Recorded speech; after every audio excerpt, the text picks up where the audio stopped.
श्री राम समर्थ.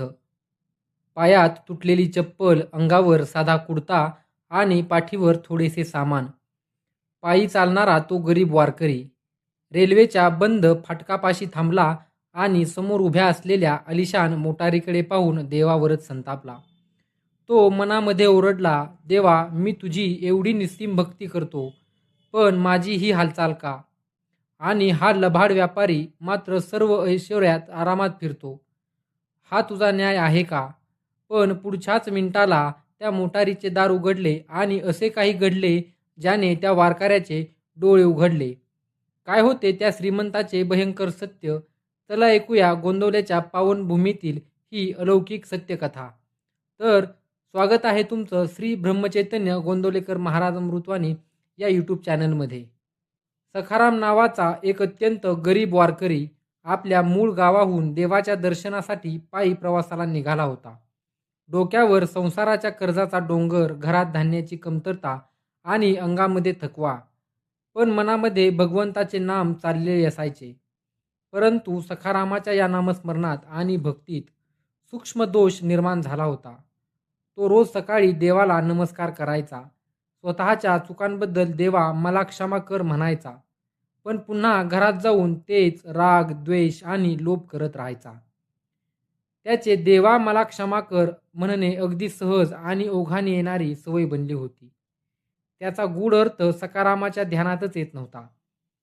त्याला वाटायचे की आपण आपल्या बुद्धीच्या बळावर देवाला प्रसन्न करू आणि देवाने आपल्याला सर्व सुख संपत्ती दिली पाहिजे. पण महाराजांच्या वचनाप्रमाणे आपण आपल्या बुद्धीच्या जोरावर परमेश्वराची प्राप्ती करून घेऊ किंवा त्याला फसवू असे म्हणणे कदापि योग्य नाही. सखारामाच्या वृत्तीत अजून समाधान आलेले नव्हते.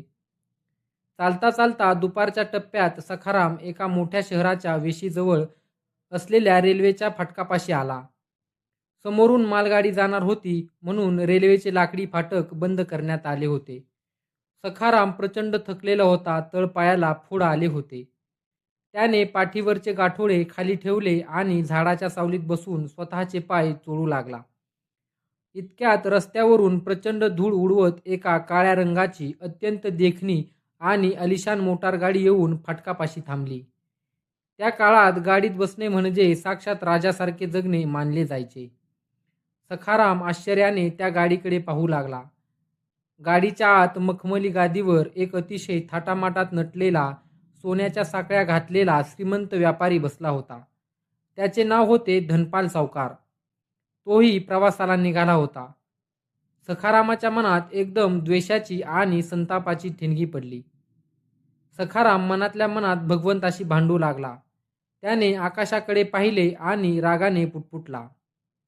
सखाराम मनामध्ये म्हणाला, हे देवा, काय हा तुझा न्याय? मी तुझी एवढी निस्सीम भक्ती करतो, रोज तुझे नाम घेतो, अनवाणी पायाने चालतो, तरी माझी ही वाईट दशा. आणि हा लबाड व्यापारी ज्याने आयुष्यभर लोकांचे व्याज खाल्ले, लबाडी केली, त्याला तू सर्व ऐश्वर्य देऊन आरामात गाडीतून फिरवतोयस. तुझा न्याय आंधळा आहे का देवा? सखाराम स्वतःला खूप निष्पाप समजत होता आणि सावकाराच्या श्रीमंतीला सुख समजत होता. तो विसरला होता की बाहेरची परिस्थिती ही सुखाची किंवा दुःखाची व्याख्या करू शकत नाही. तो स्वतःच्या बुद्धीने भगवंताच्या निर्णयाची परीक्षा घेत होता, पण खरी परिस्थिती काय होती हे अजून त्याला दिसायचे बाकी होते. इतक्यात आगगाडी निघून गेली. रेल्वेचे फाटक उघडणार तितक्यात मोटारीतील धनपाल सावकाराला गाडीतून खाली उतरायचे होते. सखाराम पाहत होता, मोटारीचे दार उघडले. आतून 2 धिप्पाड नौकर बाहेर आले. त्यांनी अत्यंत सांभाळून सावकाराला गाडीतून ओढून बाहेर काढले. पण काय हे, सावकार स्वतःच्या पायावर उभाच राहू शकत नव्हता. त्या श्रीमंत सावकाराचे दोन्ही पाय निष्प्राण, वाळलेले आणि पूर्णपणे पांगळे होते. सावकाराच्या चेहऱ्यावर प्रचंड अगतिकता आणि वेदना होती. 2 नौकरांनी त्याला आपल्या खांद्यावर उचलून धरले होते. तो कोट्याधीश सावकार एका एका पावलासाठी दुसऱ्यावर अवलंबून होता. ते दृश्य पाहून सखारामाच्या पायाखालची जमीनच सरकली. त्याचा श्वास रोखला गेला. सखाराम थरथरत्या हातांनी स्वतःच्या पायाकडे पाहू लागला. त्याच्या पायाला फोड आले होते, पण ते पाय मजबूत होते. तो स्वतःच्या पायावर कुठेही जाऊ शकत होता, धावू शकत होता, तर दुसरीकडे ज्या माणसाला तो सुखी समजत होता तो अथांग संपत्तीचा मालक असूनही स्वतःच्या 2 पायांवर उभा राहू शकत नव्हता. सखारामाच्या डोक्यात गोंदवलेकर महाराजांच्या उपदेशाचे बोल घुमू लागले. आपल्याजवळ जे नाही ते ज्याच्या पायशी आहे तो सुखी असला पाहिजे हे आपण धरून चालतो. पण तसा तो नसतो. त्याचे दुःख आपल्याला माहिती नसते आणि तो स्वतःला जर सुखी समजत असेल तर तो दारूच्या मदाप्रमाणे मद समजावा. सखाराम स्वतःशीच अश्रू ढाळत म्हणाला, "अरे रे, पांगळा होऊन गाडीत बसून फिरण्यापेक्षा गरिबीत स्वतःच्या पायाने पायी चालणे 1000 पटीने बरे. मी उगाच देवाला दोष देत होतो." त्या घटनेनंतर सखाराम तडक गोंदवले मठात आला. त्याच्या मनातील तो खोटा अहंकार आणि संताप पूर्णपणे गळून पडलेला होता. तो साक्षात श्री ब्रह्मचैतन्य गोंदवलेकर महाराजांच्या चरणावर कोसळला.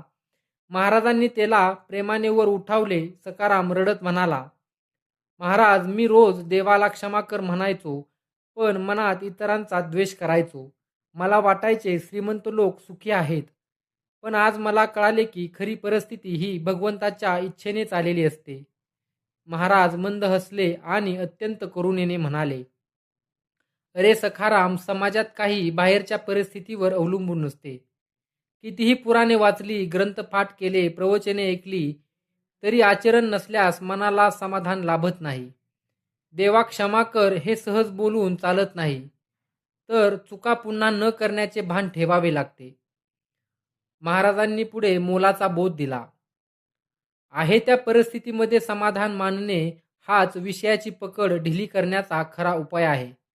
आपली परिस्थिती ही परमात्म्याच्या इच्छेने आली आहे असे मानले की सुखाचा आणि दुःखाचा आवेग कमी होतो आणि या सर्वासाठी नामाशिवाय दुसरा कोणताही मार्ग नाही. अनन्य भावाने भगवंताला शरण जा आणि त्याचे नाम आवडीने व सतत घ्या. तर भक्तांनो, ही कथा आपल्याला शिकवते की दुसऱ्याच्या श्रीमंतीकडे पाहून स्वतःचे दुःख मोठे मानू नका. देवाने आपल्याला ज्या स्थितीत ठेवले आहे ती त्याचीच कृपा मानून अखंड रामनाम जपा. नामातच खरे आणि अक्षय समाधान आहे. आजची ही भावपूर्ण कथा तुम्हाला कशी वाटली कमेंट बॉक्समध्ये नक्की सांगा आणि महाराजांच्या चरणी श्रीराम समर्थ किंवा श्रीराम जय जय राम लिहून आपली श्रद्धा व्यक्त करा. व्हिडिओला लाईक करा आणि सर्व भक्तांना हा व्हिडिओ शेअर करा आणि अशाच नवनवीन सत्यकथा नित्य प्रवचने ऐकण्यासाठी आपल्या श्री ब्रह्मचैतन्य गोंदवलेकर महाराज अमृतवाणी या यूट्यूब चॅनलला सबस्क्राईब करायला विसरू नका. बोला श्री ब्रह्मचैतन्य गोंदवलेकर महाराज की जय. साक्षात परब्रह्म श्री रामचंद्र महाराज की जय. श्रीराम जय राम जय जय राम.